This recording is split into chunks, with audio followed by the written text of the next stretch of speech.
President Rajveer यह देखकर हैरान रह गए कि उनकी पत्नी, जिसे वह इतने सालों से ढूंढ रहे थे, एक बार में वेटर का काम कर रही थी। वह एक्साइटमेंट में उछल पड़े और अनजाने में सानवी का नाम पुकार बैठे। जब सानवी की नजर राजवीर से मिली तो उसने कभी नहीं सोचा था कि उसका पति जिंदा होगा। जैसे ही उसने राजवीर को छूने के लिए हाथ बढ़ाया, राजवीर ने उसका हाथ कसकर पकड़ लिया और उसे ताना मारा कि क्या उन्हें जिंदा देखकर वह निराश है और इतने साल जिंदा रहकर भी वह क्यों नहीं आए। राजवीर और सानवी कभी एक बहुत प्यार करने वाले कपल थे और शादी के कुछ समय बाद ही उन्हें अपने पहले बच्चे की खबर मिली। एक दिन सानवी को मायके से घर की बर्बादी और पिता के सुसाइड की शॉकिंग न्यूज मिली। सानवी तुरंत घर के लिए निकली। वह राजवीर को सब बताना चाहती थी, लेकिन उनका फोन लग नहीं रहा था। तभी प्रिया, उनकी सेक्रेटरी, ने कहा कि वह राजवीर को बता देगी और सानवी को पहले मायके चले जाना चाहिए। सानवी के जाते ही प्रिया ने राजवीर को डिवोर्स पेपर्स दिए। उसने झूठ बोला कि सानवी ने उन्हें गरीब समझकर छोड़ दिया है, बच्चा अबॉर्ट करवा दिया है और मायके चली गई है। राजवीर इस सच को मान नहीं पाए और सानवी को वापस लाने के लिए निकले, लेकिन तभी एक तेज गाड़ी ने उन्हें टक्कर मार दी। उधर सानवी जैसे ही मायके पहुंची, उसे राजवीर के गुजर जाने की खबर मिली। एक ही दिन में अपने सभी अपनों को खोकर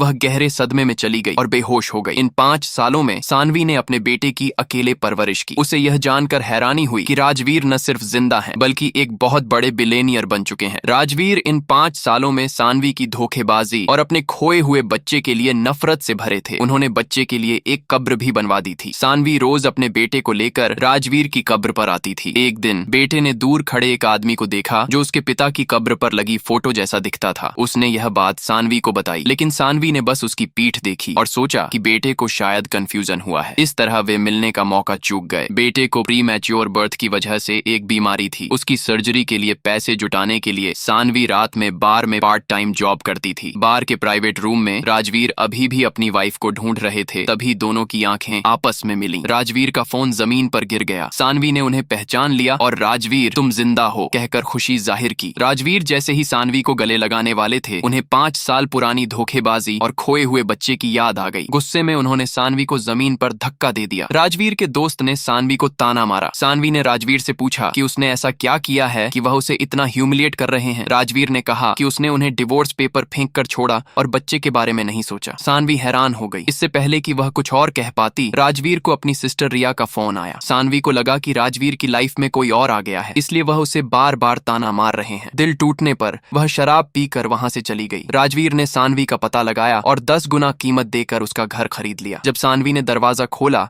और राजवीर को देखा तो उसे याद आया कि बेटा अंदर कमरे में है। उसने तुरंत दरवाजा बंद कर दिया। उसे डर था कि राजवीर, जिसकी लाइफ में अब कोई और है, कहीं उससे बेटे की कस्टडी न छीन ले। उसने बेटे को अलमारी में छुपा दिया और फिर राजवीर को अंदर आने दिया।